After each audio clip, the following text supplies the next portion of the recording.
bahasanya sawias bismillahirrahmanirrahim. Wa qala lan wis ngandika sapa sallallahu alaihi wasallam Kangjeng Nabi Muhammad sallallahu alaihi wasallam.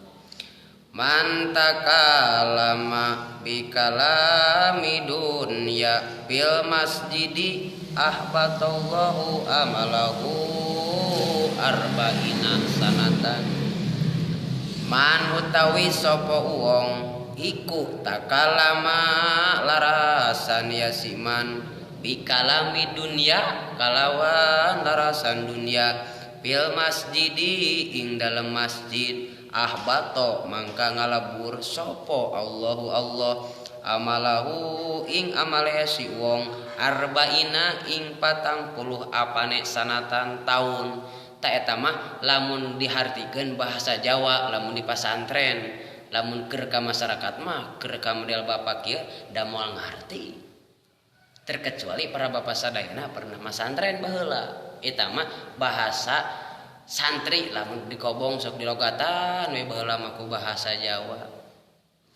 Jadi lamun keur bahasa urang mah meureunna para bapak sadayana anu bieu teh mantaka lama bikalami dunya fil masjidi ahbatallahu amalau arba'ina sanatan sing saha jalma anu ngucapkeun perkara dunia di jero masjid mangka dilebur amal hadena eta si jalma ku Gusti Allah 40 tahun.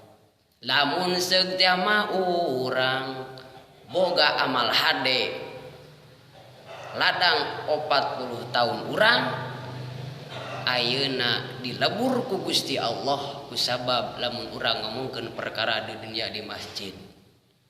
Artos para bapak, lamun urang umur urang ayeuna 40 hiji tahun samisalkeun 40 tahun dipake ibadah ngan geus 40 tahun teh ngomongkeun perkara dunia di jero masjid.